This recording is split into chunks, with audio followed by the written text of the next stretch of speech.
విజయవాడ వెళ్దాం. విజయవాడ నుండి మా కరెస్పాండెంట్ శివకుమార్ సిద్ధంగా ఉన్నారు లైవ్ ద్వారా వివరాలు అందించేందుకు. శివకుమార్, ప్రస్తుతం కృష్ణ బరాజ్ దగ్గర సిచ్యువేషన్ ఎలా ఉంది? అలానే బుడమేరు కట్ట తెగిందన్న ప్రచారం జరుగుతోంది, నిజమేనా?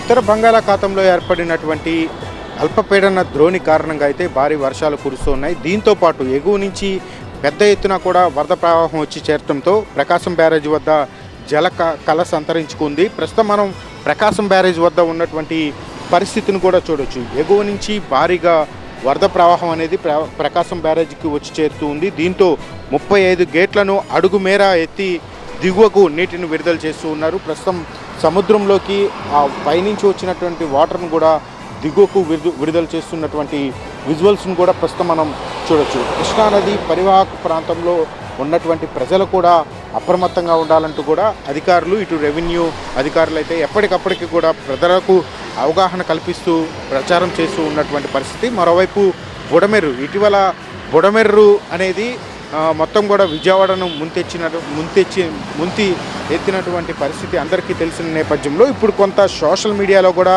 ఒక విష ప్రచారం అయితే జరుగుతుంది. మళ్ళీ బుడమేరుకు భారీగా వరద వచ్చి చేరుతుంది, మళ్ళీ విజయవాడ మునిగిపోయే అవకాశం ఉందంటూ కూడా పెద్ద ఎత్తున ప్రచారం జరుగుతున్న నేపథ్యంలో పోలీసులు అప్రమత్తమయ్యి ఇటువంటి ఫేక్ న్యూస్ని నమ్మొద్దు అంటూ కూడా ప్రచారం చేస్తూ ఉన్నటువంటి పరిస్థితులు కనపడుతున్నాయి. ప్రజలు ఎవరు కూడా ఆందోళన చెందాల్సిన అవసరం లేదు, ప్రస్తుతం బుడమేరుకు ఎలాంటి ప్రమాదం లేదు అంటూ కూడా అధికారులు అయితే ఫేక్ వార్తలను అయితే ఖండిస్తూ ఉన్నారు. మరోవైపు ఇంద్రకీలాద్రి కూడా ప్రస్తుతం ఘాట్ రోడ్ను కూడా క్లోజ్ చేసినటువంటి పరిస్థితి కనపడుతుంది. గత 3 రోజులుగా కూడా విజయవాడలో విస్తారంగా వర్షాలు కురుస్తూ ఉన్నాయి.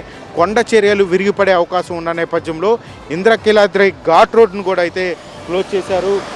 ఇక్కడికి ఇంద్రకీలాద్రికి వచ్చేటువంటి భక్తులను అప్రమత్తం చేస్తూ వేరే మార్గంగా గుండా అయితే భక్తులను తరలిస్తూ ఉన్నటువంటి పరిస్థితులు అయితే విజయవాడలో కనపడుతుంది.